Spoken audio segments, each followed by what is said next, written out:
3, 2, 1. Hello, everyone, and welcome to episode 110 of Midweek Metagame. I'm Harrington G, joined by my two regular co-hosts, Patrick Robertson. Where is he? His mic's muted. Very good. Should we start again? Nah, we ain't starting again. Go. Right. Well, that's who I am. Some idiot. Mike muted Pat, and we're also joined by hopefully unmuted Gabriel Nassif. Hey, what's up, everyone? What a professional. Ho, ho, ho. Merry Christmas. Sorry, that was quite cringe, but hopefully everyone listening has had a good Christmas if you do celebrate. And I'm guessing, we hope you have a good New Year's. This hopefully will come out before January 1st of 2022. But we're not here today to talk about our celebrations. We're here today to talk about Magic because that's more important in our lives. So what we know is this week we're talking about Modern and also a bit of Cube. Now, I believe only Pat and I have played a lot of Modern, as Gab has been practicing Cube over the past few week and a bit, I guess.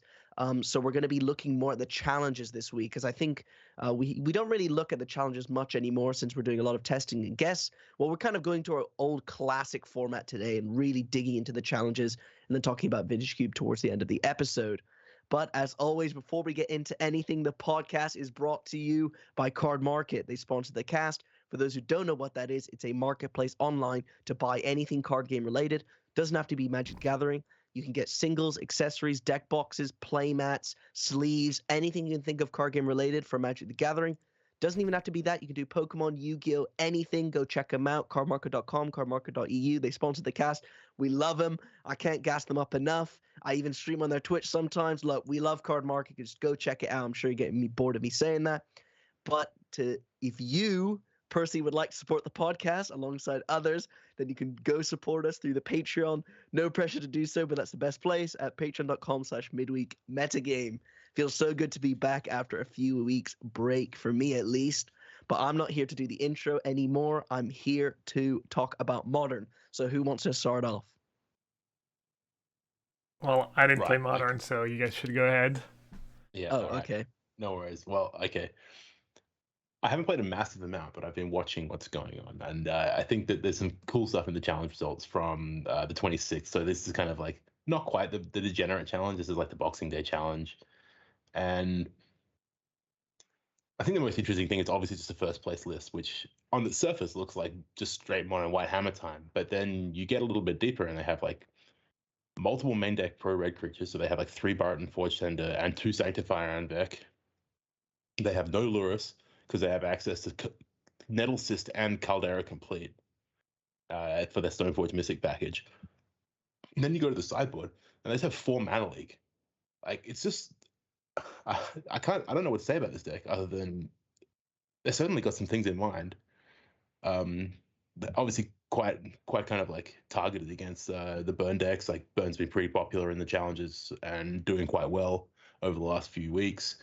There's been an upswing of kind of like a Boros deck, which actually came in second place at this tournament as well, that we'll probably discuss a little bit later. Do you guys see any other reasons for why you would kind of choose to go down this route for Hammer rather than the kind of more conventional route where you like go to play Lurus and doing the kind of more conventional things? Well, first off, I did see Misplaced Ginger playing this deck because he's the top contender for the trophy race right now on Magic Line. But, this came first in the challenge, and no Lurus, okay, fine, because you're utilizing Stoneforge Mystic. But what I don't get about this Blue Splash is they're not playing like you're choosing Mana Leak over Teferi Time Raveler. To me, like, also you're playing Mana Leak. I'm guessing. Well, I don't get it because if you're playing Mana Leak to tackle removal, wouldn't you play Spell Pierce? And or if you're saying you're tackling like blue decks, maybe Mystical. I Mystical Dispute. I actually don't understand Mana Leak over Teferi 1 mana more or like Spell Pierce 1 mana less. 2 mana to me seems like a lot of mana in Hammer Time to be playing 4 Mana Leak in the sideboard. I personally don't get it. Yeah, I'm not sure. It synergized as well was the aid, I guess, the instant speed, was Stoneforge Mystic. but it is really weird. And no Lurus, definitely always a little sketched out by no Lurus. But Forge Tender is really good against Grixis. Grixis is between Grixis and just blue red murktide. That's just such a huge percentage of the field right now. So Forge Tender main deck might make sense. Yeah, I like Forge Tender in general as a card. I mean, it's pretty powerful, and like you said, like the best of removals, obviously red, it blocks dash. It doesn't block Dash Shadow, but it blocks a Ragaband and all day. I guess you can suit it up pretty straightforward. And if you're going to be leaning into more of this equipment package, like you're trying to like put cranial platings, nettle cyst, sort of fire and ice on your creatures, Forge Tender is a pretty good one there to make sure you don't get blown out by some kind of cheap interaction. I was thinking like the Mana League like almost means they pivot into this kind of Stoneblade style deck post board where they're like really leaning on on Stoneforge Mystic and then a little bit of instant speed interaction. Yeah, but I'm definitely with you, Harry. I completely agree that like if they're trying to like interact with removal favorably, then why aren't they playing Spell Pierce? If they're trying to fight counter battles, then I get it. Also, Spell Pierce makes about as much sense as a Fairy Time Raveler to me. I think Time Raveler is a bit too expensive for this deck, but at the same time, they're leaning a bit heavier. They're 23 land. Mm-hmm. They got all these blue sources. It's just a really like I can't quite figure out this deck. One thing I was thinking, like I kind of indicated that like maybe they're hedging against the burn decks. Do either of you have a feel for how the burn versus hammer matchup plays out? Because I've been sitting around thinking for the last few days, like how does this go? And I can't figure out who would be advantaged because I've not actually played either side of it. So I've been watching a lot of Misplaced Ginger. I guess to give a quick 30-second brief for those listening that don't know, Aspiring Spike, one of the biggest Magic Online streamers, one of the biggest Magic Online streamers, is offering actual physical trophies for the top 3 trophy earners on Magic Online. I think plus other like punishments to himself if he doesn't come first. Correct me if I'm wrong, but Misplaced Ginger is like in first place now, I believe, right now with 34 trophies. Maybe not exactly first place, but watching him play black-white hammer against burn has been really interesting because his list plays Ginger Brute in the main as well as Shadow Spear in the main. So I've only seen him beat burn twice. They've always been close. The only times I see him lose is when his opponent plays an Eidolon. That's really annoying. But a lot of the time, the burn player, it's really difficult for them to hold up mana to burn your creature as well as burn the Hammer Time player's face at the same time. And eventually, Ginger was setting up these turns where he has double equipment or he sets up a Pure Still Paladin, I believe. Yeah, Pure Still Paladin. Just you basically make it really awkward for the burn player to the point where they either tap out or you have a way to just equip it if they kill the creature that is on the board. As well as, don't forget, these decks play 4 Esper Sentinel. That is really annoying for burn. So I personally think you would the Hammer Time player's favor, but also Ginger's really good at Magic, so I think maybe he's also getting some extra percentage points. But I think I'd rather be on the Hammer Time player's side. Definitely with Ellis, I think the Mana Leaks are maybe in the sideboard just because they're versatile catch-all, and they're just going to come in matchups where the Forge Tenders and the Sanctifier and Vex are just, literal Goblin, Mons, whatever, Raid or Mons Goblin, and Ponza's Golden Raiders. And whatever 2/2 vanilla is in white. I forget if you already talked about it, but their entire sideboard is kind of new cards. It has the 4-mana leaks. It has the white Blossoming Defense, Blacksmith Skill, which for 1 white gives hexproof and indestructible to a creature, and if it's an artifact, it gives +2/+2. I can see that card being good. I was playing the enchantment equivalent in Historic on Arena in the Aura deck, and that card was really, really good for me. You also have like Cathar Commando, which doesn't look like great, but I guess it's versatile and it's proactive, gives you answers in the mirror match.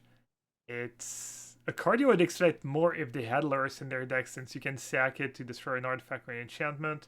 For those of you listening, it's a free one for a white and one that has flash and can sack to disenchant. They also have the kind of meme equipment, Manriki Gusari, that destroys other equipment. And they have a really cool card that's actually in the Vintage Cube, the Thieving Skydiver. So they came, it seemed like they knew what they wanted to beat. They wanted to beat these the artifact decks, the mirror match. They wanted to beat Grixis and Blue Red Murktide, and it worked out.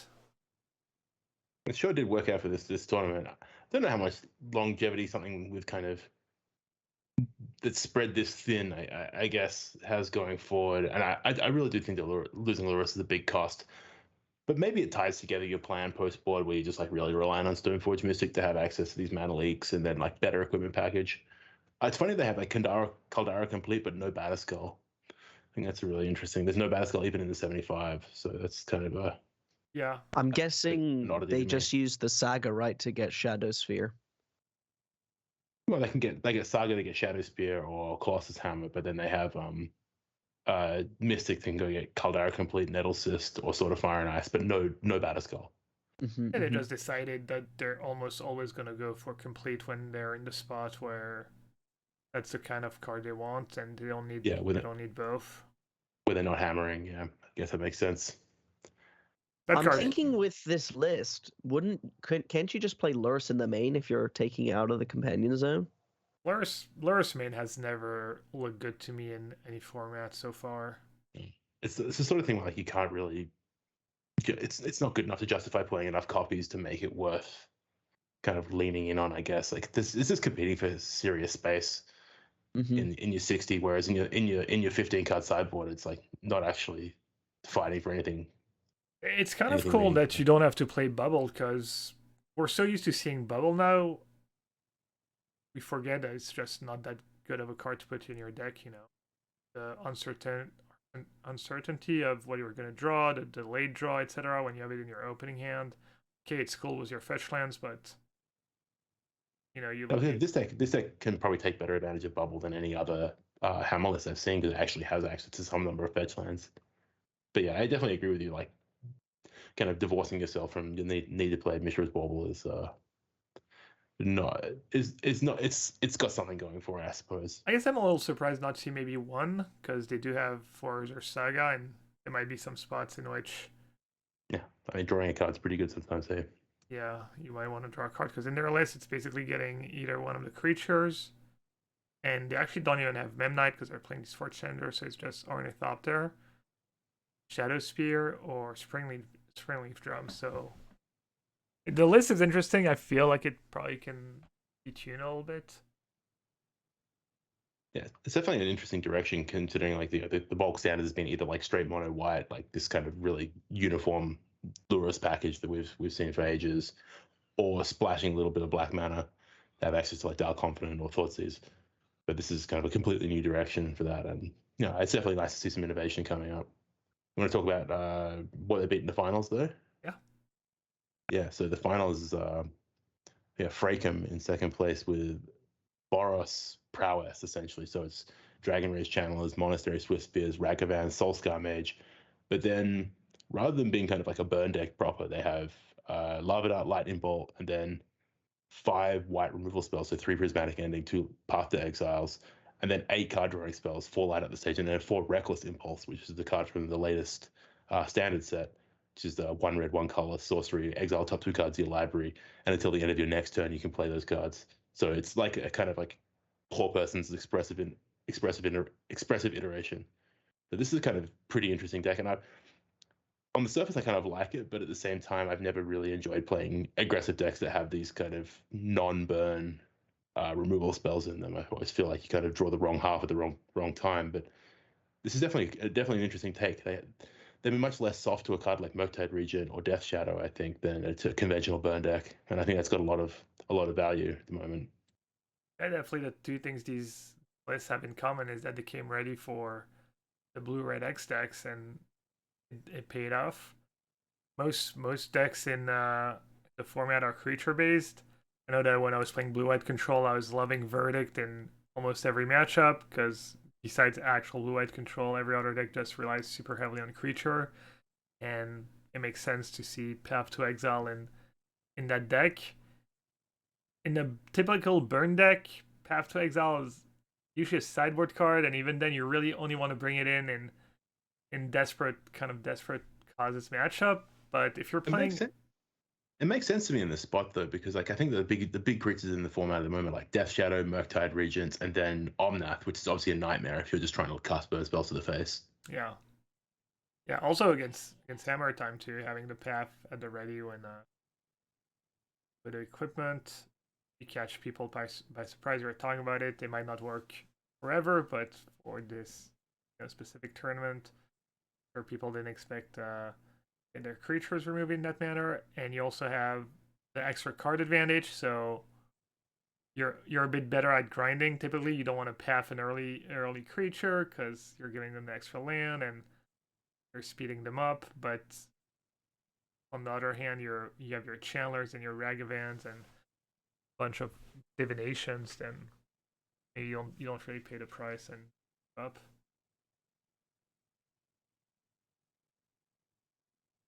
This is definitely a good deck at grinding. I mean, not only does it have the 8 divinations, but it also has the Lurus package and the Baubles in the sideboard. Not Baubles in the main, sorry, Lurus package in the sideboard.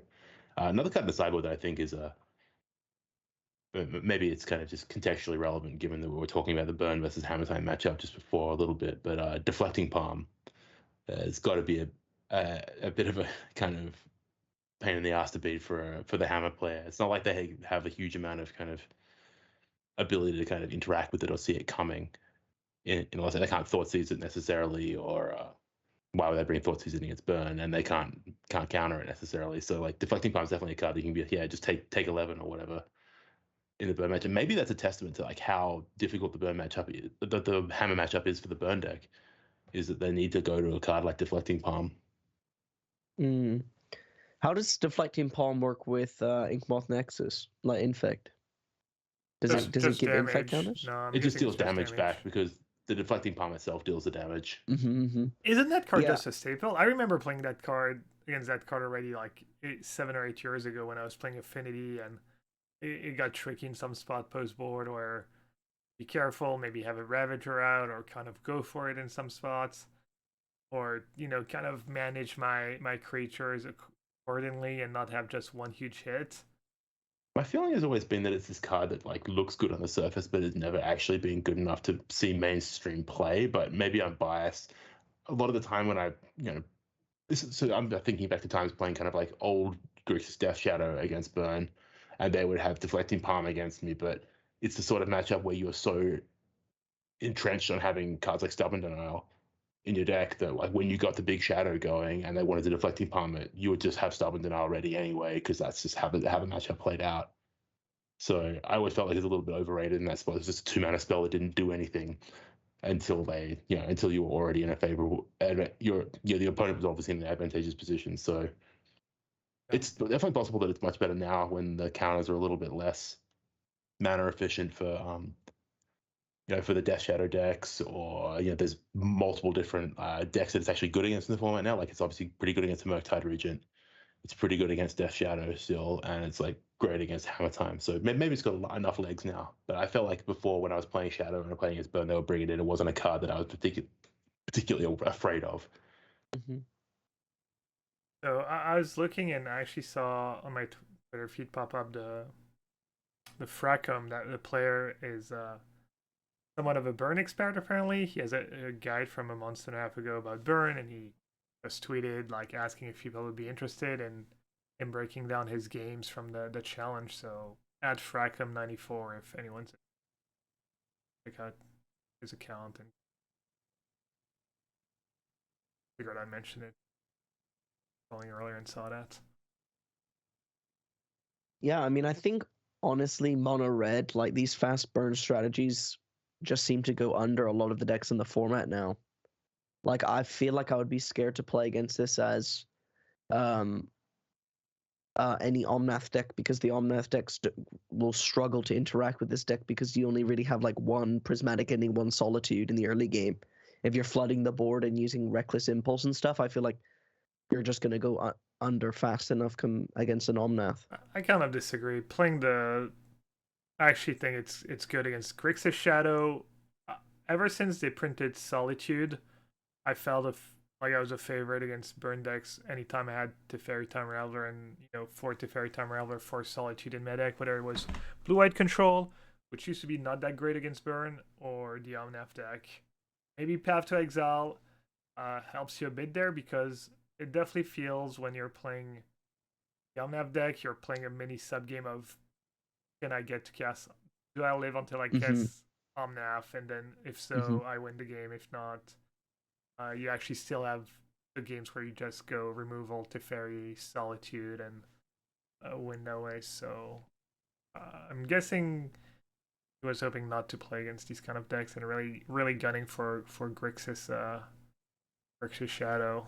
I feel like it's definitely geared towards playing as Grixis Shadow as well. Just look at the way the spell mana costs line up as well. It's all 1-drops. There's like scarce number of 2-drops, and the only 2-drops that are really there are just straight up divinations, which are great against obviously like all the discard spells from the Grixis deck. So I feel like it's set up there to kind of grind, but also be as equally mana efficient as the Grixis deck, which is, and also in a lot of respects, because it's not so like one dimensional as like a conventional burn list where it's just kind of trying to assemble 7 lightning bolts and kill your opponent. This one can play a bit more of a patient game where it like kind of builds a board up, doesn't let them activate it, doesn't let them turn on their Death Shadow. Like they have to go out of their way to turn on their own Death Shadow, and once they do, then you can kind of turn the corner and or just essentially just unload your spells on them, and they will just die. Access to like they just cast a shadow or something, and you just like prismatic end it, path that one. Send in my team of prowess creatures. Yeah. I wouldn't want to play against Omnath particularly much with this deck. And like just to that point of like Solitude changing the burn matchups dynamic significantly. I always felt like it's really hard when you're playing the control decks. It was really hard to lose the burn if you never let that creature hit you. Yeah. And so it never really mattered how many cards you were down at any point in time, as long as you just didn't take damage from that first Goblin Guide or like the Swift Spear or whatnot. You were in such great shape. Yeah. I guess I zoned out for a second, and I think I might be wrong that this deck is not great against Omnath. I'm not sure you'd be a favorite, but compared to traditional burn, you have way more sustain. And I was talking about how against typical burn was Omnath, you're really just trying to land an Omnath. If you get like one trigger off it, it's usually unsurmountable. But this deck not only has a path and it has the 7 divinations, it has the Lurus, so it's actually got 8 divinations, Gab. Yeah. It might just be really, really smart, well-rounded build of the deck. Oh yeah, it's it. I keep seeing the free prismatic ending, and exactly. It's straight up 8. Yeah. Reckless Impulse, I've not played against in Modern. I don't think so. I have played against it in, I think in Standard or Alchemy, and it's been impressive. I've had games where I felt like I was in a great spot against a mono red deck in Alchemy, and on Arena it's based a lot around Thermo Alchemist, and there's another like kind of poor man's Alchemist, and I thought I was doing good, and all of a sudden they're just chaining these impulses and getting all these triggers and these like sustained damage, and I just get burned out. So is it a card that you think is like not seeing enough play? I mean, I think we've seen recently with Expressive Iteration just how powerful that sort of effect is. Yeah, it's obviously less explicitly good, but at the same time, like this is 2 mana divination is no joke. Is it arguably better in a deck like that where all your spells are so cheap? Well, I mean, it doesn't obligate you to be able to cast a spell on turn. You don't have to wait till turn 3 to play this card, which I think is quite powerful. Yeah, you can go 1-drop, Reckless Impulse. You're probably and then make your land drop and have a spell for next turn as well. Yeah, I mean, I think it's a really powerful card and probably one that's going to see more and more play as we go on. Yeah, I mean, divination used to cost 3 mana, right? Yeah, no. Maybe people are sleeping on that card, and in like a few weeks' time, it's gonna be a bunch of Reckless Impulse all over the place, and even maybe a deck I guess Iteration has been pretty good in Grixis Shadow, so maybe just you double up, you play more. Yeah, I mean, it's the sort of thing where like if I had access to Expressive Iteration, I would presumably just augment it, like just play like copies 5+ as Reckless Impulses, and it doesn't synergize very well with a card like any counter magic at all. So I wouldn't put it in Murktide or anything like that. But maybe it's the sort of card that you can have a couple of copies of in your sideboard or something, even of Grixis Shadow. Yeah. Any other deck that stood out from that I mean, challenge or another challenge. the third place deck is just feels like a bit of a blast from the past, but at the same time is like just stock full of new cards. So third place is Garrick 911, and he's playing, or they're playing Ponza essentially. They're playing Utopia Sprawl, Arbor Elf, Blood Moon, Brennan 6, Bone Crusher Giant, and then just like a whole bunch of new cards. So like 4 Season Pyromancer, which is pretty stock, I guess. 4 Fury, 3 Endurance, and then 2 Moonveil Regent and 2 Thrun the Last Troll. That's kind of like 10 years apart, 4 drops right there. Like I don't know. I don't know. Have you ever played Thrun the Last Troll? Either of you? I've played against Yeah. it. I think I've cast it against Gav actually in the Sultai mirror. You know, when Sultai Uro, I Oh, think yeah. we played a mirror, I cast it, something like this. Yeah, that card's not very good. It was always pretty tilting to lose it because it was such Yeah. felt like such a narrow sideboard card and not even always that effective. But when it got That's you, how I felt too. felt bad. Yeah, they're like kind of pick your flavor of 4 drops. All these 4 drops probably feel the same. So they're like, why not? 2 Moonveil Regents, reload on cards. Run. That card really make a ton of sense. You get to block a Death Shadow, I guess. It blocks Death Shadow. It's kind of good against Solitude. Like if your opponent's plans to like Solitude or Teferi Time Raveler your thing, at least it doesn't die to that. Yeah, I guess in grindy games it deals with Omnath kind of, or well, just fights off Omnath, fights off Teferi, fights off Solitude. Yeah. How was Moonveil Regent playable? That's grindy cards. Whenever you cast a spell, you may discard your hand. If you do, draw a card for each of that spell's color. So it's like a more long-term season Pyro. Yeah, Maybe it is pretty or good. some kind of like dark confident effect. Just Hauling Mine, Hauling Yeah, Mine on I a mean, dragon. You have like you have a lot of like situational cards, right? Like you have Blood Moons that lose value in the long game, Utopia Sprawls, Arbor Elves that don't do much. I can imagine wanting to have access to a card like Moonveil Regent. You know or what? some access to card drawing. You know what its cool was Fury. You can just go turn 4 Regent, and if your last 2 cards are like a Fury and a red card, cast Fury for free. You start refilling already, and just fill extra value there.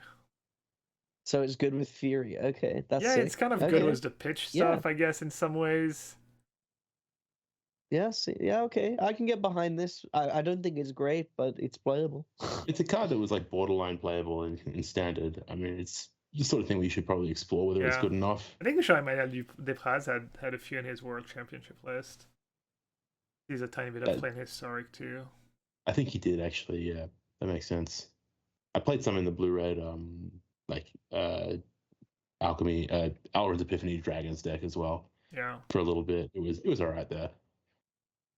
It must feel so risks. bad. Must feel so bad to play Utopia Sprawl when like all the control decks are playing Spreading Seas. Yeah. Yes. Like the amount of Utopia Sprawls I've sniped has been insane. Yeah, because you've been playing a lot of like Blink and stuff like that, right? You've been trying out a bunch of different things. Yeah, definitely. I've been working on my YouTube grind, clickbait, everything. So every You're crap. officially back. Yeah, officially back on the jank grind. But I mean, there's actually a control deck in the top 8 here, right? Azorius Control. Yeah, there's Iron 17 in 5th place with just what looks like stock blue-white. Yeah, I think this is actually the list that it's very similar to Wafo's main, I think. There's some changes. But yeah, I've been playing some blue-white. I really disliked it. I think I went 2 and 3 with Wafo's deck. I don't think I played it great, but I just haven't been liking it compared to all the Omnath decks. I feel like it's so awkward right now playing with just Counterspell and kind of draw go with Archmage's Charm. I've just preferred slamming Planeswalkers. I felt like when Modern Horizons 2 came out, we were crying about Unholy Heat, but now I feel like Unholy Heat really isn't that like. I don't feel like it's cast against me a lot anymore. Even, I feel like the copies have gone down in the format. So I've really liked just going for tap out control Planeswalker style rather than blue-white. But I actually, what was funny is I played a clickbait league of just, you know, I was sitting in my bed one night. I was like, what's clickbait? Oh, let's go play some blue-white cards no one's seen in like 10 billion years. So I played an Elspeth, a Gideon, a Search for Azcanta, and a Sphinx's Revelation just in my Waffo list. I just took out 4 cards, slipped them in. I 4-1'd. I 2-3'd with Wafo's list. I took out 4 random cards. I slipped in these 4 classics, and I went 4-1 with my only loss losing to Murktide because all 3 games they had double Ragavan. Like turn 1 and turn 2 they had Ragavan, and I had to Solitude or Prismatic hitting them. So one thing I realized is that it's really unexplored playing these like trashy white cards that are like really good on turn like 5 or 6, and you can just pitch them to Solitude. Like Elspeth for me was an all-star. It won me a match on its own, and in all the other matches that it was bad, I just pitched it to Solitude and I didn't care. The classic yeah. situational card in my deck because I can pitch it to Force of Will. But I don't even think it's that bad. Elspeth, one thing I noticed is it wipes all constructs. It kills Tarmogoyf, kills Murktide Regent, kills Death Shadow. I mean, okay, yes, it's an expensive card, but I personally, out of all these 4, I might be slipping an Elspeth into my blue-white deck, you know what I mean, to keep the clickbait there. Were you playing when that guy was legal in Standard? In Standard, no. It was really, really good. But it's not really good enough for Modern. It's really powerful when you put it into play, but yeah. No, you guys. I mean, I wasn't expecting you guys to be believers, but I do like the. I remember there used to be that meme of like just put Faithless Looting and shit cards in your deck and just discard them to Faithless Looting. I mean, yes, I might be making the argument, but I flipped a Search for Azcanta and won a match with that too. So, yeah, that was pretty sick. I mean, it was just kind of a trip down memory lane, and Solitude bailed me out, is what I'm saying. Absolutely, that definitely sounds like Solitude bailed you out. But those cards are all things that like I've put in my deck before, except for Sphinx's Revelation. I never put that card in my Modern deck before. Mm-hmm. Yeah. Yeah. I saw that thumbnail as well. I thought it was really funny. Yeah. I did a serious go at Blue Moon. To be honest, I did go back to my old days, and there's not too much to talk about, but you know, I realized, wait a second, you can play Expressive Iteration here and Fury in a control deck and not be splashing it, just it being your main colors. I thought that was pretty cool. So I played this kind of like, I also played 2 Murktide Regents, and I basically played this like Snapcaster Bolt / iterations, you know, deck where I had 2 kind of win cons of Blood Moon and Murktide Regent, and then the 3 Planeswalkers, 2 Jason Orell. I thought it was pretty good. Like all my games, I felt like this deck could actually be half decent. Like not a good deck, but a deck that you could probably 5-0 leagues with, and I went 1-4. but Great. I am going to be working on Blue Moon because it felt good. Like everything that you play in the deck is half decent. I mean, you're playing Prismari Command, that's main deck artifact removal. You fuel up your graveyard for Murktide Regent. You got Blood Moon to steal wins, and you got Expressive Iteration for card draw. I mean, the only thing you need to solve is how do you deal with early game threats, because you don't like card quantity in hand matters for Blue Moon, and pitching stuff to Fury really sucks. Like if you have to, yes, but you win more with hard casting Fury. So, like, I'm going to be messing around with this, and I think it could potentially be something, because you are being able to play these powerful, basically tier 1 cards in a tier 90 control deck. So, you know, I think it could be okay. That's kind of all my testing. Have you looked at these latest iterations of the Murktide deck, though, where they're just playing 2 Blood Moons in the main and just saying, screw it? I think everyone knows that Murktide is playing Blood Moon right now because that Twitter thread of the guy salting. But but yes, I have been seeing main deck Blood Moon and Murktide is really scary because what are people utilizing? It's the 3-mana turn 2 with Ragavan. I mean, it obviously makes that Ragavan draw really good. I was just wondering, like, I definitely agree with some of the things you're saying about Blue Moon. Like, just having access to like Snapcasters and a bunch of card draw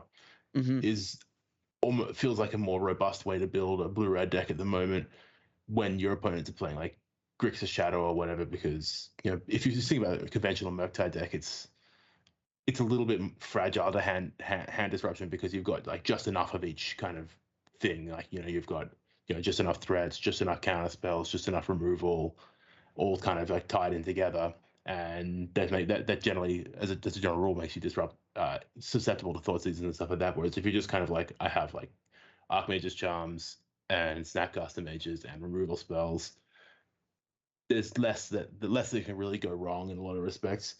But at the same time, threats like Ragavan and stuff, I mean, it's hard to load up on soft interaction like counter spells. Yeah. I guess I forgot to mention, but I actually did try in my blue-white sideboard a copy of Isolate. It's the 1 white I think it's an instant. I saw that card as well. That's a card that Gab really likes and was historically liked, and yeah, it made a lot of sense to me that you're playing it now. When Gab used to play it made no sense to me, but there's a lot of targets in the format for that right now. Yeah, I mean, I feel like the most common casting of Prismatic Ending is 1 white. You got Vile Hammer, you got the enchantment for Hammer Time, you got all these Ragavans, Channelers, Guides, and crap. So much running around the format. I thought, okay, let's try Isolate in the sideboard. And then I was going to play 3 copies, but then my chat came in and convinced me to play a Brimaz and a Timely Reinforcements for the clickbait. One of the worst Twitch chat. I still 4-1, so I'll take it. But the Isolate actually won me a game and a match in Game 3 against Murktide. They kept 1 land, 4 Ragavans, and I went Prismatic Ending, Solitude, Archmage's Charm, steal 1, and then I top decked Isolate to exile the 4th. So that was pretty sick. I did really like it, and I think Isolate's pretty good in the sideboard, like as an extra one mana Prismatic Ending. So I really liked it. Yeah, that's making me want to play Modern. Just play a bunch of Isolates. Did you have Snapcaster Mage in your deck? No, because I was saying you can't play anything that stops Kahira. And Brimaz doesn't stop Kahira. That's where chat convinced me. Because they're like, oh, Brimaz is a beast or whatever, or a cat, and it makes cats. And I got Kahira on the table and attacked with Brimaz, and I think I attacked twice. So I had 2/2/2s. But you know what I also realized is that Colonnade's an elemental, and it gets pumped by 6 Kahira. months later. Yeah, I only just found out, or maybe I knew and I forgot, but I just found out about that, so I thought that was pretty cool as well. Thanks, Harry. Did you guys know that, or am I living under a rock? Yeah. Oh, we crap. Knew that. I also just don't think that the extra power on Colonnade is particularly noteworthy. Also, it already has Vigilance. Okay. It's all right. I'm glad you discovered this, though. It's fine. But yeah, I like Isolate. Try it out. Put a couple in your sideboard. You won't regret it. I really do think Isolate's sick. And Gab's right. I think that Snapcast is the way to go. But yeah, go on, Gab. No, I didn't have anything to say. Go ahead. No, I think that's I think that's all I have to say about Isolate. I am a big fan of Isolate. I used to play it in Pioneer a bit. I've even played it in Historic recently. Just cheap instant speed utility. Playing a deck with the 4-mana Witness that you can clean up. Isolate, yeah. I mean, it's so much right now. Every deck's just what is it bad against? Just literally blue-white control. Yeah, I guess like blue-white is the answer. The only thing it's bad against. Medium, maybe against elementals. You have Sprawl. Belcher. Yeah, dead against Belcher. But yeah. Well, dead? I mean, you can exile the treasure token. No, I think it's exactly 1, right? Oh, is it? Oh. Yeah. Yeah. No, it would be too busted. It would be too busted. Imagine you could kill a Mox. Fuck. It'd be way too good if I could probably make Mox Opal. I could probably make Mox Opal legal again. Just Isolate's there to keep it in check. Yeah. Okay. We were talking about Waffle earlier. He decided to play Esper on Saturday. Mix it up a bit. Maybe he felt the same way you did about Blue White, and had Esper, Charm, Fatal Push, Kazgal, kind of the usual suspects. It's nice to see Kazgal again. How did he do? Where did he place? 5-2, solid 5-2, top 16. Yeah. He's straight. Oh, damn. He's in clean 16th place. Found my clickbait content for tonight. It makes sense to me. I played Grixis against a Mardu deck recently. I won, but I felt like my opponent didn't draw very well, and these guys gal they add up. That was a little scary. So I could see Kaya's gal. You get Kaya's gal, Grixis matchup. It's pretty sweet card. You get Fatal Push. Why not? Yeah, Fatal Push is a pretty powerful magic card, and I think just having access to red removal spells isn't really cutting it at the moment. I think you need access to something that kills things that are bigger than 6 or more than 4 ounces of things that have more than 6 or more toughness. Yeah. Fatal Push is a good place to go, especially if you're not wanting to cast cards like Path to Exile, which people have been pretty hesitant to since they printed Prismatic Ending. One thing I want to say about the Waffo list is I do copy his card for card. In all his sideboards, he has the stupid Emrakul Promise and Emrakul Aeon's Torn. I think I've played like 5 leagues with these sideboard configurations. I'm yet to do anything with them. I'm playing with 13 card sideboards, and sometimes I have Kahira, so I'm basically playing 12 card sideboards. Have any of you guys actually seen these being used? I've seen the Emrakul Promise. I mean, Emrakul the Aeon's Torn has an obvious application, and it's just never cast. You just put in your deck and get huge value out of it. But the Emrakul Promise end I've seen as a kind of trump in these kind of long grindy mirrors. I've seen it versus some of the other combo decks as well, as just like a card that you can bring in that actually ends the game, because I think the matchup for these blue-white control decks against decks like Belcher and stuff is pretty rough. I don't know if it's the sort of place card I would bring in there explicitly, but maybe you want access to Bink in those matchups, and I've also seen it against Titan as well to be brought in. Yeah, I've never been a huge fan of that card. I've never really played with it, mostly against it, and I felt like for an expensive sideboard, somewhat narrow card, it didn't even really win you the game every time you cast it, because it's weak to planeswalkers in some ways, and I don't know.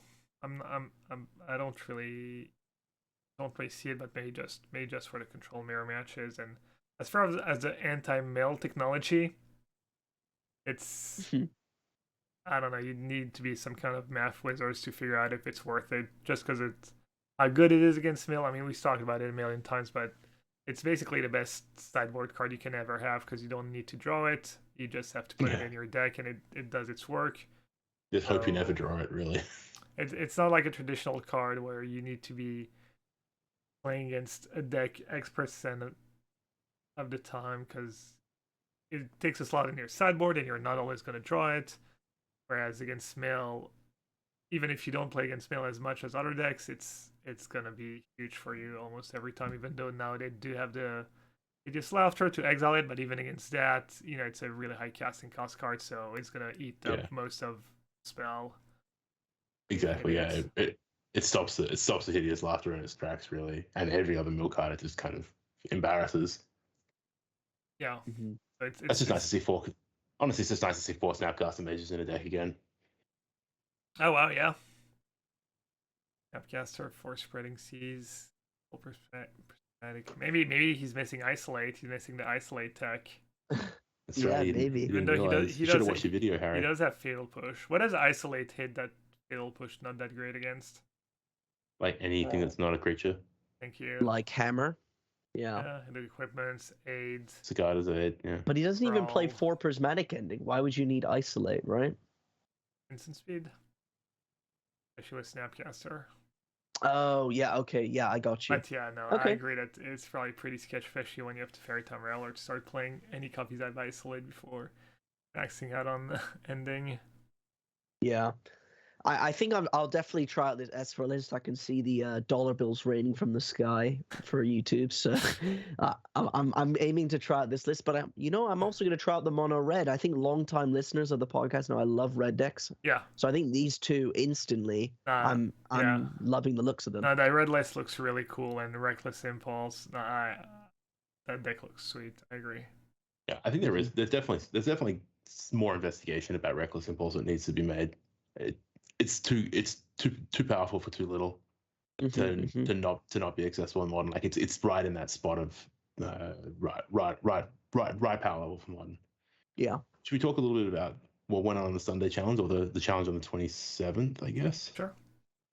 Yeah, I mean, this is a little bit less kind of. I mean, the winner, I guess, is a little bit less interesting. It's just straight up stock Grixis Shadow, as we've seen kind of rampaging through modern over the last month or so. Yeah, absolutely no surprises. In fact, I couldn't tell you a single card in here that jumps out at me as interesting. Everything is just stock numbers and great deck. Well done for MTG. You did it. Musasabi in second place with essentially stock Titan with just 4 kind of great creative build. These lists are, I can't quite look at these lists and say that there's absolutely nothing exciting to say here, but no 7-drop, no new Colossus.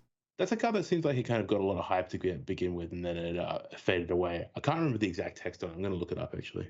7/7, when it comes into play, you could put a land into play from your hand. If you do, you draw a card and you can repeat the process, and it's XX. I believe it does not have trample. So it has power enough to take a number of lands you control? Yeah. Ah, very cool. All right, so you could just like keep chaining. If you have like that and a Dryad of the Elysian Grove and a Valakut, you can just keep looping your bounce land, I guess? Yeah. No, you can't. Because it's like you keep resolving in the single trigger, so you can't like pick up the bounce land over and over and over again and replay it. I don't think it's infinite with a bounce land, right? Maybe, I guess you need 2 bounce lands. No, I don't think it's. I think that the continuation of the process is still in the resolution of the initial trigger, so you don't really get any of the bounce land triggers in to pick up the thing over and over again. It just means you can spew out a whole bunch of lands. All right, which card is this? I'm glad because I never even thought about that scenario of you potentially going infinite. So I was like, oh, that card doesn't look that good for me. So I'm glad I didn't just totally overlook the fact that it just goes infinite if you have 2 bounce lands. Which card? Colossus something. It's called Cultivated Colossus. So I'll read the one that makes you put a land into your hand from hand into play, draw a card. Yeah. It's 4 green. Yeah, I played against this. Parent up to equal number of lands you control. When it enters the battlefield, you may put a land card from your hand on the battlefield tapped. Oh, if you do, draw a card and repeat the process. Yeah, so you just dump a bunch of lands and redraw. Yeah, so what my opponent did was like all the triggers go on the stack after you put them into play. So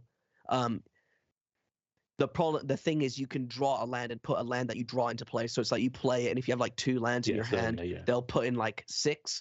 And because what I didn't realize is they put them into play tapped. So like they trigger Amulet. So what is it? Like they play a Teleria West, untap it, and because it untaps alongside the bounce land, you float and then transmute, and then you hope that you have 6 extra or a castle from putting it in that you can tighten as well. So this card it's okay, but I don't think people like it, right? Because people didn't like it in the end. Musasabi came second in the challenge, and he plays 0 copies, just plays kind of great creator package instead. So I think it probably had a bit of hype and then fell out of favor. Yeah, but go on, Harry. No, I was gonna say I prefer the Karn package because it always felt like when you play this card, it would be as good as a Titan, and Karn gives you better answers to things in the format, I think. Yeah, I think we've spoken about this a few times previously, but the Karn gives you that extra dimension against the control decks where, like, you know, if they just sit back in a whole bunch of kind of counter spells or like land disruption or whatnot, then Karn really kind of like can catch them unawares and gives them an extra dimension, so it makes it hard to kind of just play against them. Like you can't just be like, okay, resolve your Titan, I'll just path it and then counter the next one.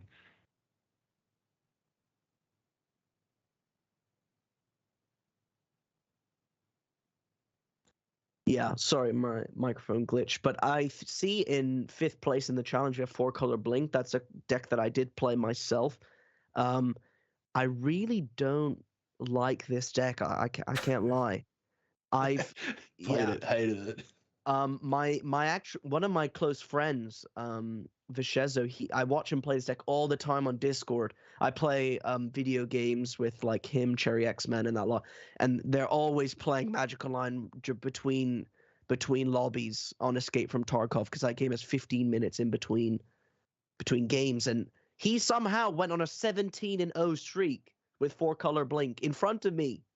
and I hated the deck. But I think this deck has legs. Like if you know how to play it, because I was talking with him through lines, and he would make super different plays to me and just crush opponents. I think this deck has legs from what I can see, but I don't know how to play this deck. I hate it. It's too complicated for me. I know we didn't do a cast last week, but this deck has been it's been tearing it up for the last month or so. But it had a really big weekend in the week that we skipped last week, where I think that it won both challenges, or at least had kind of like a lot of people did well with this deck in both challenges and maybe even the PDQ as well.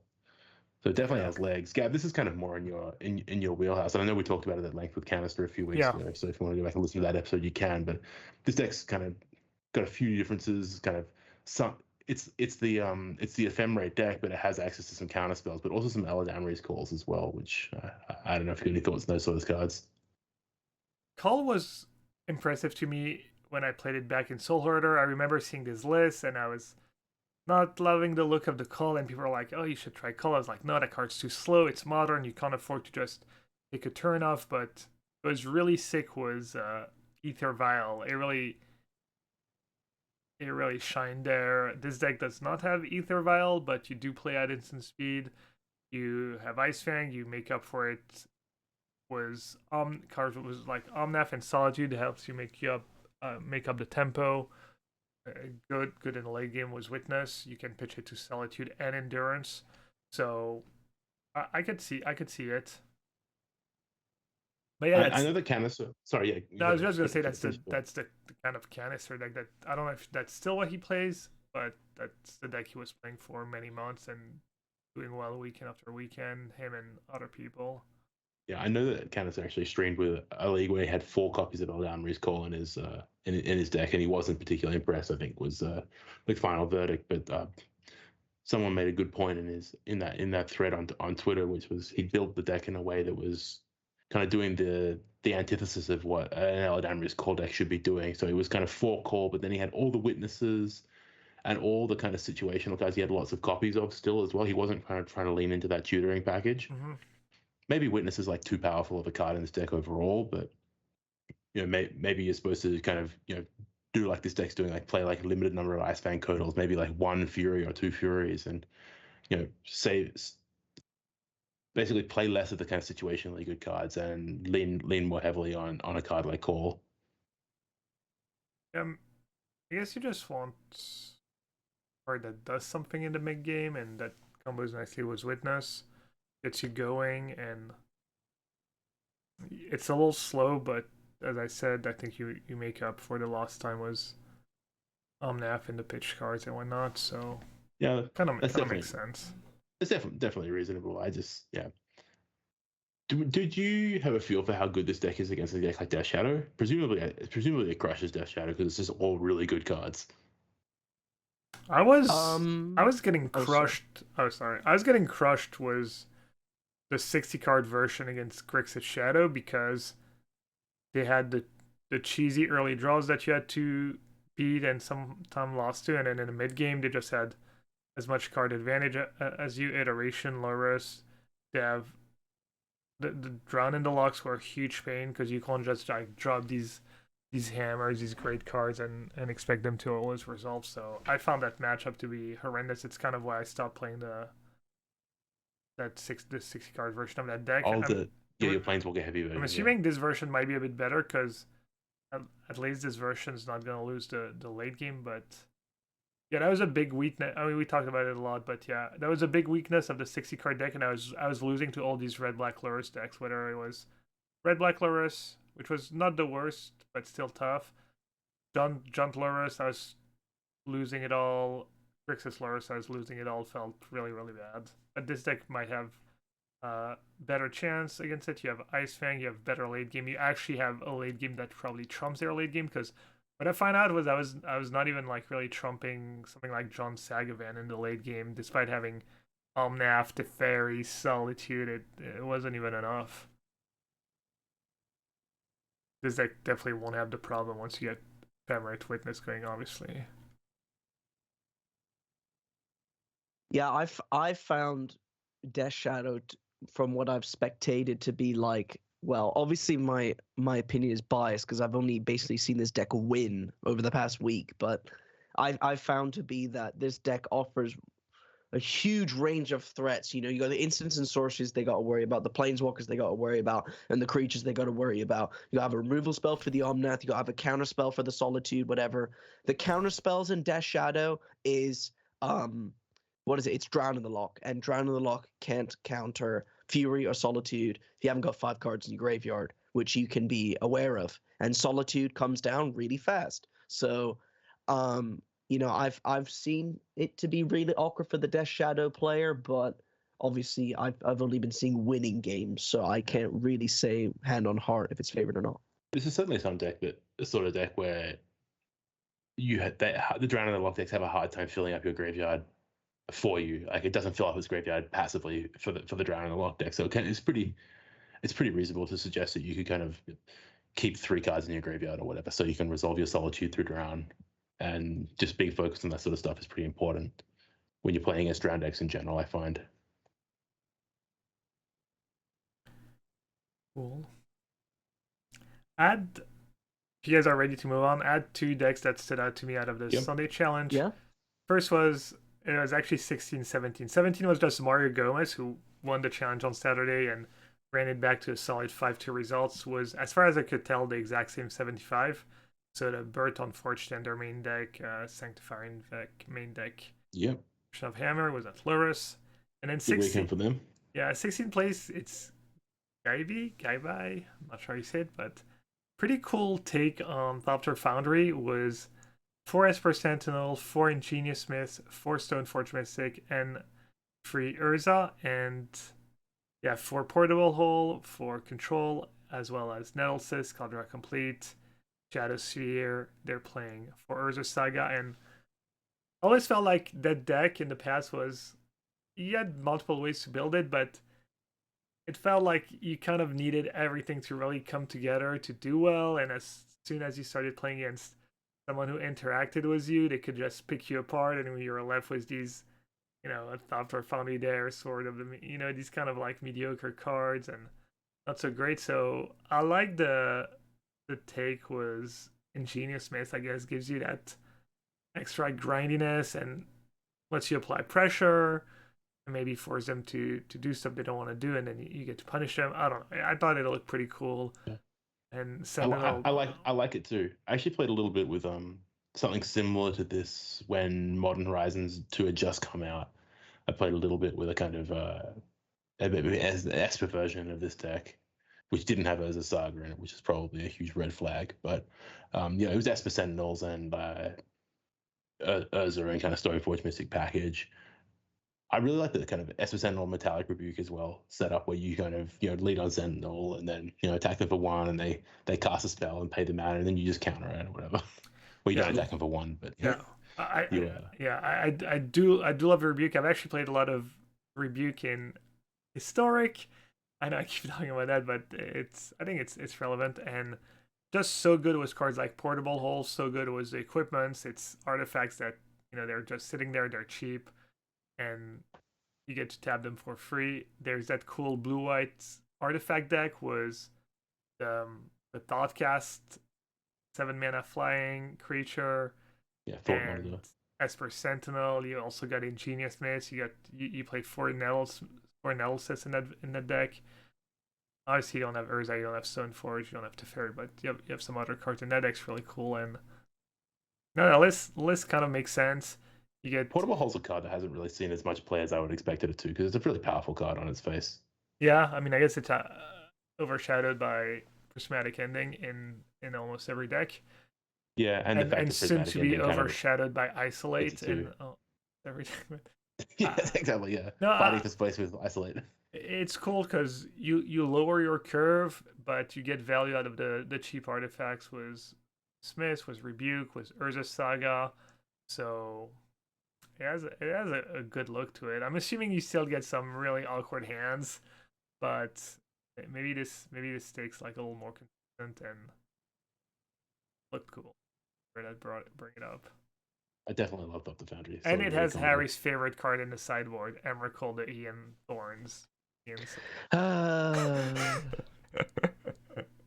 Dude, if I see another Emrakul, I'm uninstalling Magical Line. If I have to play that in my deck again, wait, I haven't even played against Mill. It's as soon as I don't put it in my sideboard, that's when I'm gonna queue 5 times into Mill. Now I've had this like fear of missing out almost. At least you get extra value in this deck. You can just get lucky and flip it of Urza. Okay. Okay. Fine. Yeah, you get that little percentage, fine. So what, I'm siding it into my deck so that I just pray that when I have Urza on the table and activate it, I win. Okay. Yeah, sometimes if your matchup is that bad, you got to go for it. It does give you the inevitability on the turn that you like go off with Urza and Thought the Foundry as well. Like I know that when I was playing this version, well, I was playing Thought the Foundry Urza decks before Modern Horizons 2 came out. So when it was kind of Oko era, you'd have this kind of turns where you would just go off and make infinite mana or whatever, but like you didn't have a win condition. You had to still have to pass a turn, come back and untap and attack them. So you were susceptible to cards like Supreme Verdict or whatever, clearing out your Urza. But at least if you put Emrakul in your deck, at least you can just kill them on the spot.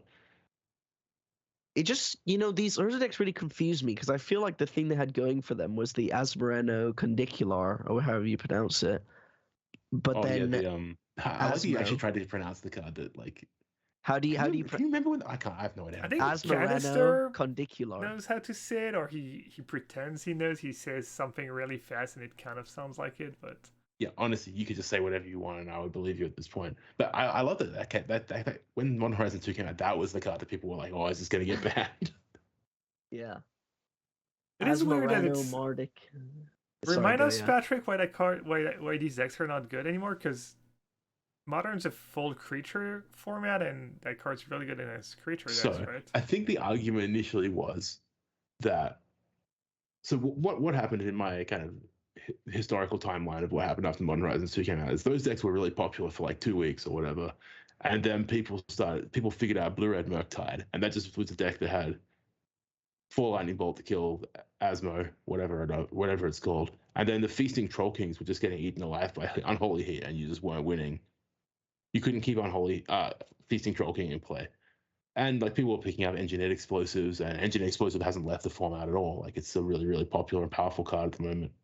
So I mean that card's pretty powerful against the Asmo decks in general because you're trying to you can play it for 0, blow up all their constructs. It also picks up the Asmo. It clears up all the cookbooks as well, which is pretty devastating for the long-term plans. I don't see any reason why it can't be a player in the format, but yeah, I don't think that I think there's better things going on at the moment, and it was a bit of a flash in the pan. But I think the reason it dropped out in particular is because Unholy Heat picked up in popularity, and that meant that you couldn't be like troll kinging people, and then the blue versions weren't actually as good as they looked on the cover.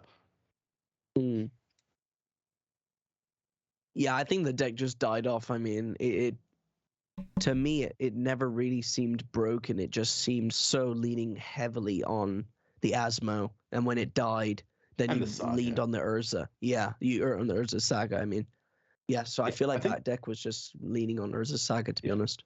There was definitely just this period where people were just not quite prepared. How am I supposed to fight against this Urza Saga card? This land that was a 3-for-1 and made 2 threats. People weren't quite ready for that to begin with. And so that was like the most powerful kind of degenerate shell for it, essentially. But it turns out you can just put it in any deck that has like access to like 1 mana artifacts, and it's great. Have we lost Gab? No, I'm here. Oh, okay. Sorry. So you were dropping frames in the chat. I think we're good. It was maybe a little lag. Oh, whatever. Okay, fine. As people can see, I'm not at home. Over in the US. But was there any other stuff in Modern we want to go through? I'm pretty comfortable with what we've covered. I think we're good. Yeah. Okay, Cube, Gab, you played some Cube over the past weekend. Yeah, some charity event. Let us know. Yeah, it was a 3rd annual Cube4Charity event organized by Jim Davis and Team Jbro, and it was 4v4 Cube competition. Basically, you're just trying to rack up as many trophies on the stream as possible over 48 hours, and for the third year in a row, I think Javro won. I was the second time I was competing. Last year, me and Caleb kind of carried the team, and I had a really good showing. This year was a little rougher for me, but Caleb went nuts again. So it was Caleb on our team, and then Arya, aka Hawkpug, on the other team. She started off super strong, and thank God she slowed down a bit. So it was a ton of fun. We raised over $30,000. We were playing. Each team was playing for their charity. We were playing for Doctor Without Borders, and we both met our goal of $15,000. So that was awesome, and it's honestly so much fun.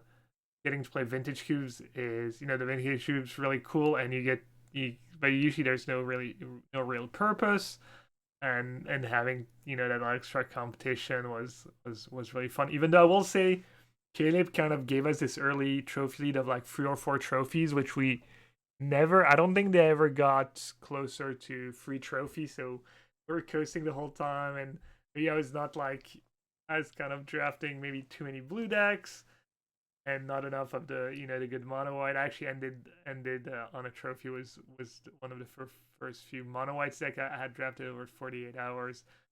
But yeah, it was fun. The one thing that stood out to me, and then you can go, Pat, it was that I felt like my match were way tougher, and there were way less freebies. There was still like blunders on my side, some big blunders from my opponents, but I felt like overall people's deck were just way more functional, and I wasn't getting too many of these free wins to like bad decks, bad mana base, etc.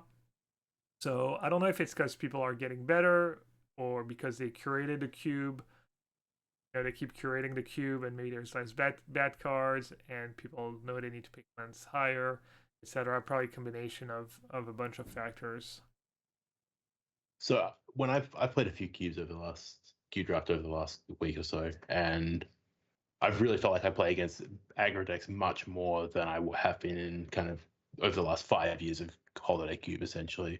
Which I don't admit I don't play a massive amount of, but every time it's Christmas time or whatever, I'll fire up a bit and play. And do you think the way the queue's been curated? Because I never look at the list. I just jump in and play. The way the list has been curated has created more like depth for these aggressive decks, or is it that people are just realizing that like mono white's really good? Like I know that Cedric Phillips kind of just talks about how mono white's the most busted thing you can ever do, and speaks in standard Cedric hyperbole about this that or the about how his success with his decks, and it's the best thing you can possibly be doing. But like, is there this more depth to those archetypes now, or are people just kind of realizing that they should probably stop? If they want to win, they can do it in ways that aren't kind of storming and playing these like multicolored blue decks. I think the white deck's really strong. I think the red deck is maybe slightly worse, but they're super solid. They're usually open. The cube is interesting. I think you mostly want to just decide what you want to first pick out of your pack, and then kind of put your blinders on until proven otherwise. Not sure there's a ton of like. I'm not sure the strat of trying to stay all open, that really pays off. So these decks are just really powerful, and mono white is almost always open. And almost every one of my draft, mono white and mono red, were open because people just they want to draft their blue decks, their storm decks, their fun omnab decks, and they're not just there to try and win at all costs. But if you are, mono white is probably a really good choice. Apparently, there was a stat at some point that Mana Tithe had a higher win rate than Black Lotus. I'm not sure if it's true or where it came from, but it could just be the correlation of people mostly playing Mana Tithe and mono white being the best archetype, and Mana Tithe having a better win rate than Black Lotus. Yeah, maybe these decks just benefited the most from getting the right creatures and them cycling out the bad ones, and now it feels like every creature is just great. Something like Containment Priest is super busted. It stops a bunch of strats, especially Reanimator, and it combos with Parallax Wave, Flicker Wisp, and a few other creatures. So that 2-drop's super impressive. You got all the good 1-drops, and it's easy to draft. It's hard to mess up. Whereas Some of the blue decks might be a little trickier. You can get a little lost, when you put the blinders on with something like mono white, mono red, or mono green, which is ramp, tons of elves. You're hoping to get Cradle and stuff, and the most important card is probably Cradle or Hoof. It just instantly wins the game. Hopefully, you get like either Natural Order, Final of Devastation, or both. And these decks are just, easy to draft, fairly easy to execute, I guess, or maybe not. But in the draft, it's almost impossible to mess up, as opposed to something like a 2 or 3 color blue deck, a Storm deck, etc. In my most recent draft, I opened on Lotus and I wound up with a bit of a train wreck Lotus deck for just the same reasons. I kind of littered around between various different things I could be doing. Like I kind of took a Yawgmoth's Will, being like, oh cool, maybe I should be doing Storm things, and then was like, maybe I should be a multicolored blue deck, and it just wound up never really falling into place. And I feel like if I was just like, okay, I am doing mono white things, you just never really go wrong. Like maybe you don't hit all the like absolute best cards you could possibly have for your deck in the draft or whatever, but at least you don't wind up with a deck that's kind of like straddling two strategies and never really like finding a way to win cohesively. Yeah, exactly. There's just less risk in these decks, I guess. Yeah, what exactly. about what else have you been enjoying? Like enjoying drafting in the cube? Like, is there any new cards that have stood out to you that have been released in the last since you last played this like charity event, I guess?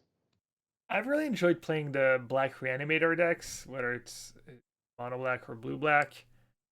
I used to think they were crap. I'm not sure if a lot has changed or if it was just small sample and me just getting paired against these black reanimator decks and them kind of either doing nothing or doing their thing and still losing. But that was really good. Shout out to the Ludovic something genius. The card at last time around, I was like, why is that card even the cube? It always goes last pick. What's going on? So it's a 2/3 for a blue and a black. It's a legend. Whenever it attacks or enters the battlefield, you mill 1. So it has that self-mill effect. If you mill a boom boom, you get reanimated. It has okay stats.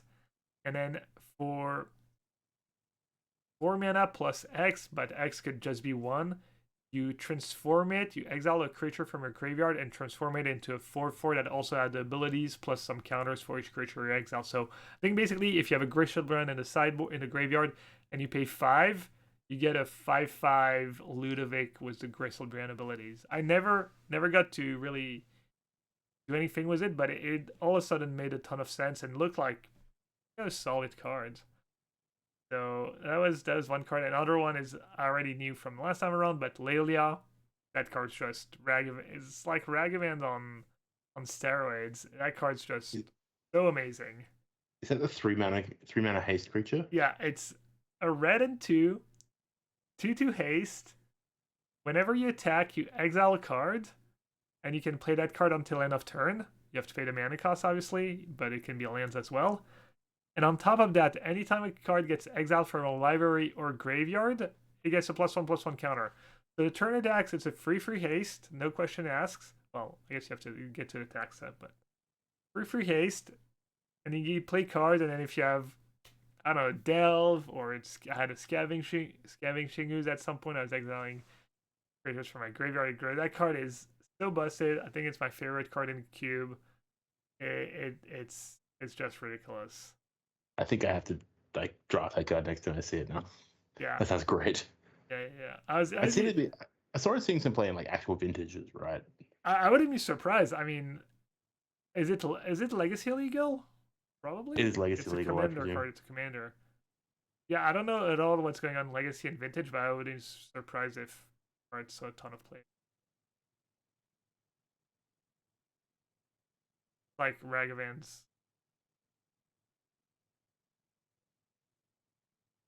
But yeah, so really enjoyed casting Lelia. Really enjoyed playing the Black Reanimator decks. I got lost a few times, just trying to draft Artifact. I wish they supported Artifact a tiny bit more. It always feels so rough. What sort of Artifact support would you want though? Because Artifacts is one of my favorite decks to draft in general in Cube, but there's the cube that I played, the vintage cube that I played the absolute most, has a few different like unique-ish ways of going about drafting it. So what do you kind of what would you like to see them do to support artifacts more? One of the biggest problems with Artifact is that there's not enough quantity. If you're playing mono white, mono red, mono green, in almost every pack, if it's open, you're gonna get it playable. You know, maybe I don't know, 7 out of 8 packs you're gonna get a playable. Whereas our Artifact, you just don't always get right cards. You usually need to be 2 colors, so you need to get some fixing.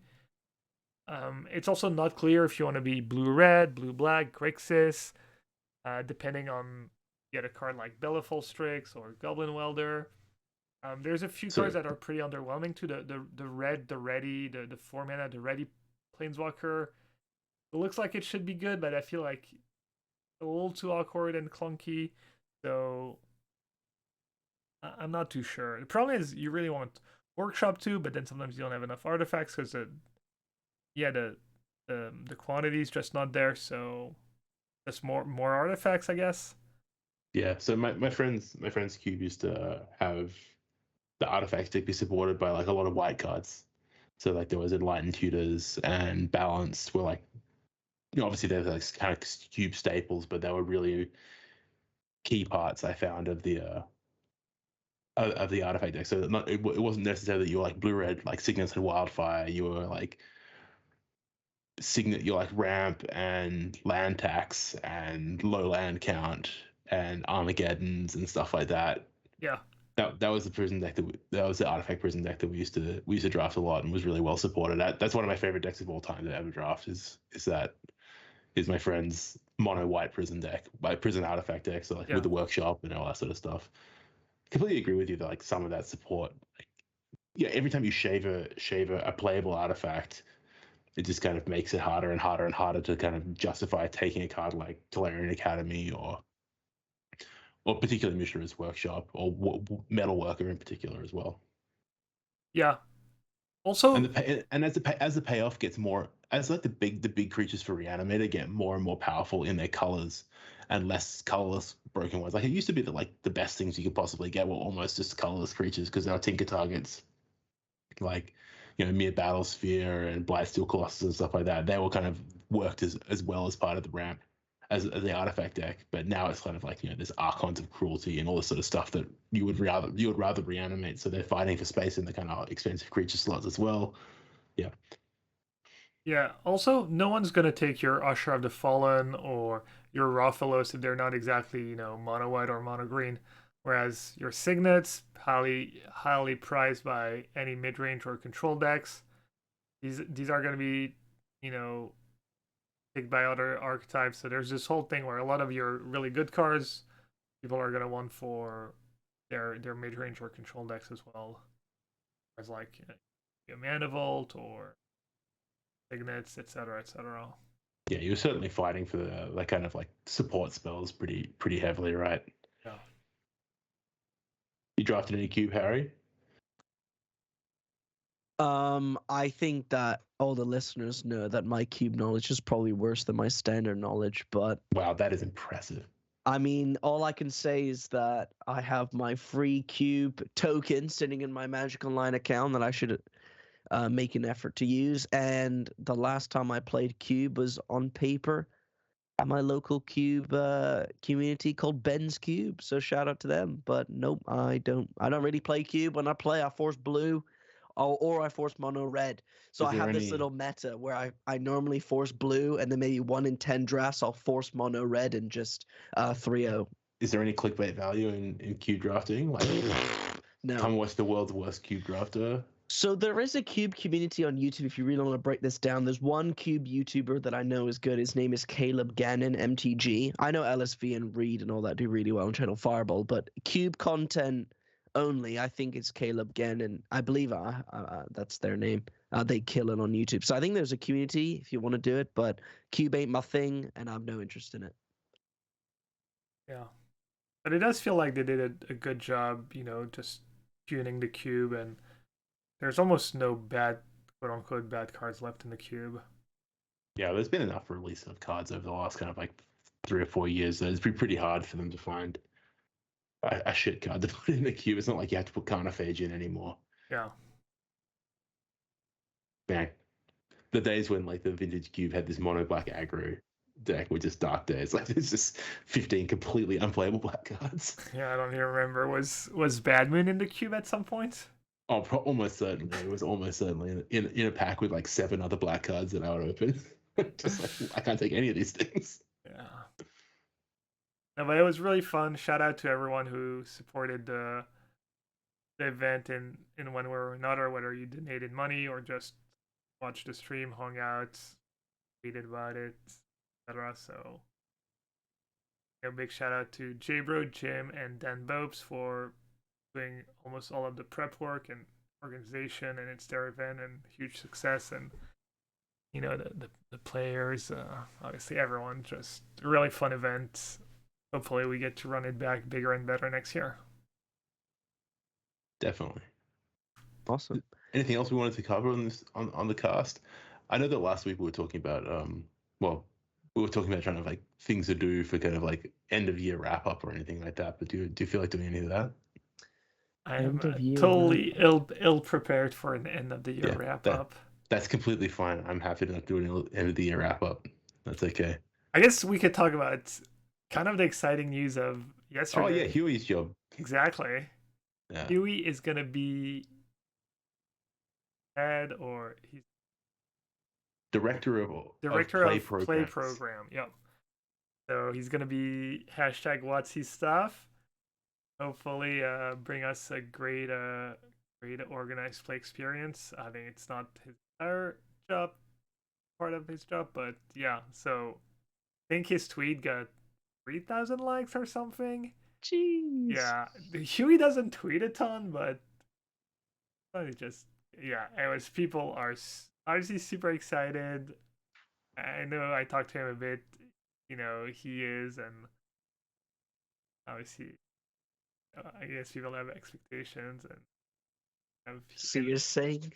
They're saying there's a chance. Yeah, no, I'm happy for him. Obviously, he was one of my best friends, and it's exciting stuff. I feel like if he can do it,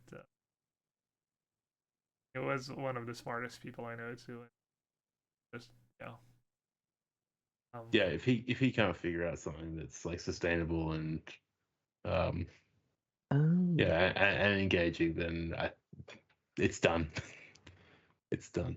But I'm really looking forward to it. And honestly, seeing that announcement was it just gave me that little bit of kind of like, oh, okay, cool, all right. This is not like a thing that is, competitive Magic and tournament Magic and organized play is not something that's completely gone. And we'll just reminisce about how good it was. Maybe something new will come of it. It's really quite encouraging, I think. Yeah. Someone in Twitch chat points out that mentioning companies, what is it? That companies now taking over Magic Online. That's right. They've basically sold the rights essentially for management to an external contracting company, which is actually how Magic Online started. I think Magic Online used to be run by an external company called Leaping Lizard Software. They made the original Modo platform, maybe the first 2. I think they made version 1 and version 2 as well, maybe 2.5 as well. And so it used to get managed externally, and then WotC took it over and ran it in-house, but now it's being outsourced again. And I don't know how the rest of you feel about that, but I think it's actually good news. It means in one respect that Magic Online is not going anywhere.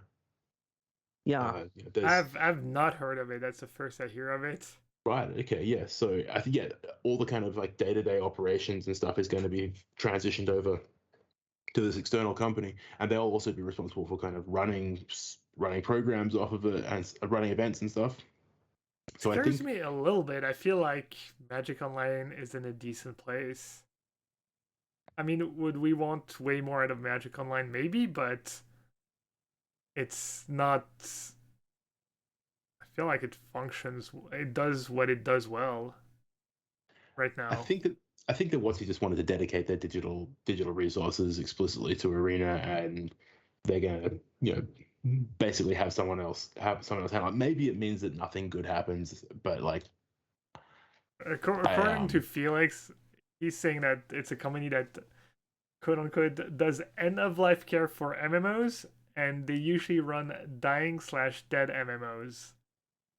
Nice. Okay. Well, now maybe I'm less happy about it now. But I don't know. I feel like it just means that the thing's going to be around and going for a lot longer, which I'm perfectly fine about. I know when there's always been this talk of when is Magic Online done, but they seemingly have no plans of ever integrating the back catalog into Arena in a serious manner. So I think it'll always exist, and it being run by a company that's actually like got resources to take care of it properly, I don't think that's necessarily a bad thing. Yeah, they did announce more mocks to come, right, for the coming year. I feel like every time the whole Magic Online Championships are being back up again. Yeah, every year people are surprised that that event just actually persists. It's still here. The prize pool doesn't seem to go down. I mean, it's an insane grind to qualify. Sure, the prize pool's kind of nice once you qualified, but it's so hard to get there. But yeah, I forget who, but I feel like I see that joke every year. That's like, oh, whoever's in charge at the budget at Wizards didn't realize that Mox was still a thing, and it made it another year.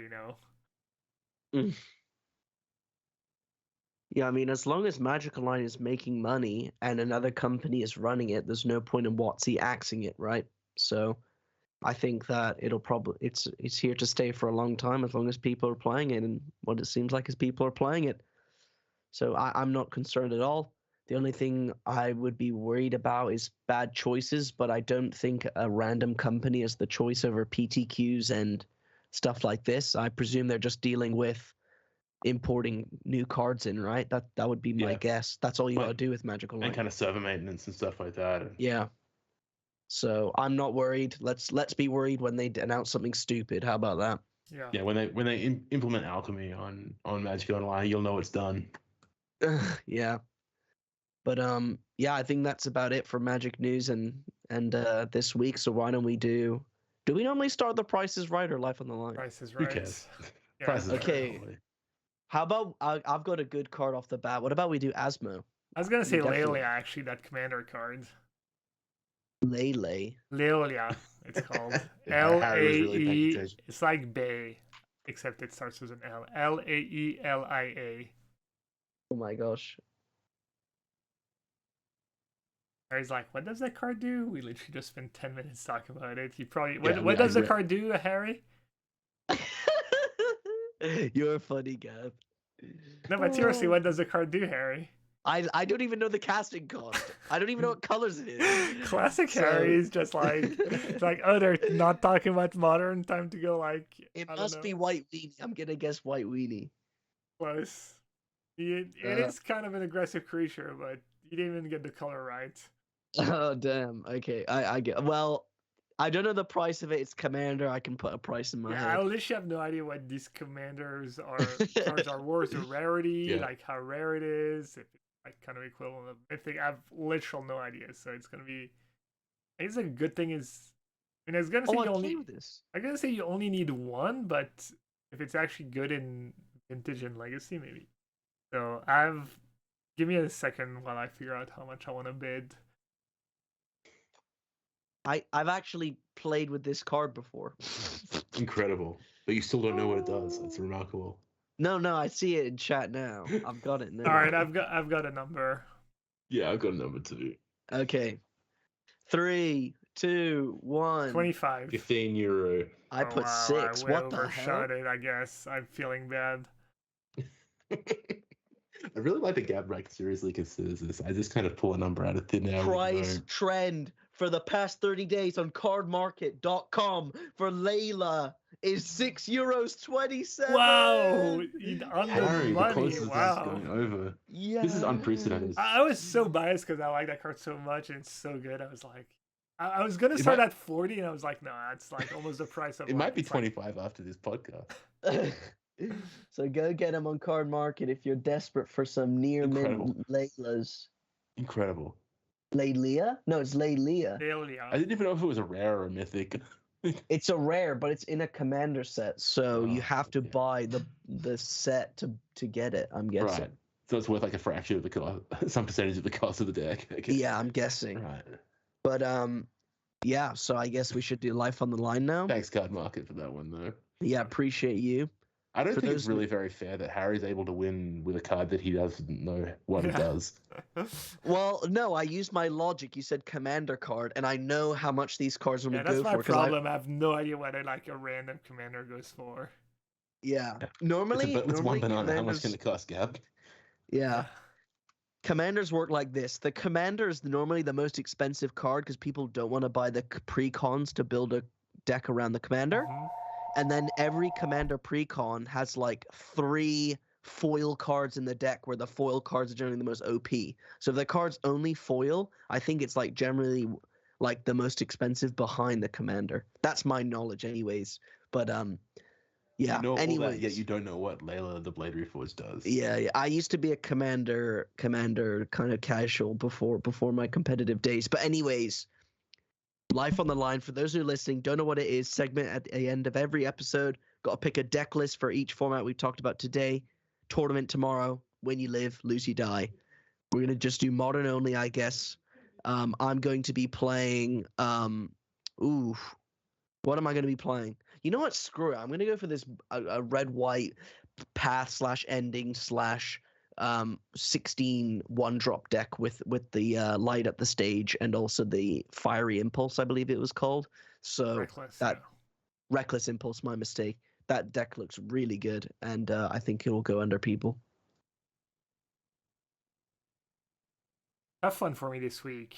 The fall would be Grixis Shadow, but that list does look pretty good, the red list. You know what? I'm gonna go with you, Harry. Incredible. Incredible that you would go with you would choose to go with Harry. Now, what, you're going I to go do like mono that white red- martyr, Pat? I do like, yeah, I'm definitely just playing straight up all pro red creatures. No, I actually think I'm going to play blue red murktide with the blood moons in it. I just think the deck's good, and the more people are kind of going into this like that low, low burn spell prowess deck, I think you're probably pretty good against that sort of stuff. I like having access to blood moon against decks like Death Shadow, and I'm very comfortable playing the deck as well. So I think that deck's still a good choice and perfectly reasonable. Sweet. So I guess that kind of wraps up this episode. As always, at the end of every episode, Gab, where can we find you on the internet? Twitter at GetNasif, twitch.tv/yellowhat, and also have a YouTube channel, Yellowhat. Sick. You can find me anywhere on the internet at HarryMTG, but more specifically, I've been uploading so frequently on YouTube. Go check it out, HarryMTG. And if you're looking to get into Magic Online, I just made a full intensive tutorial, everything you need to know about Magic Online on my channel. Go check that out. And also go check out Gab's channel for content too. I know he said it, but if we're going to shout out mine extensively, might as well do Gab's. Pat, what about you? You can find me enjoying this well-earned time off. I might Yeah. stream some point in the next couple of days. Ooh, nice. Sick, Yeah. sick. Awesome. What's your Twitch? Oh yeah, twitch.tv/GetSmart, of course. You can find me Sweet. anywhere on the internet as GetSmart. It's what they call Okay. me. Yeah. Awesome. Well, if you made it this far into the episode, as always, thank you so much for listening. We appreciate your support, and hopefully we'll all see you next week.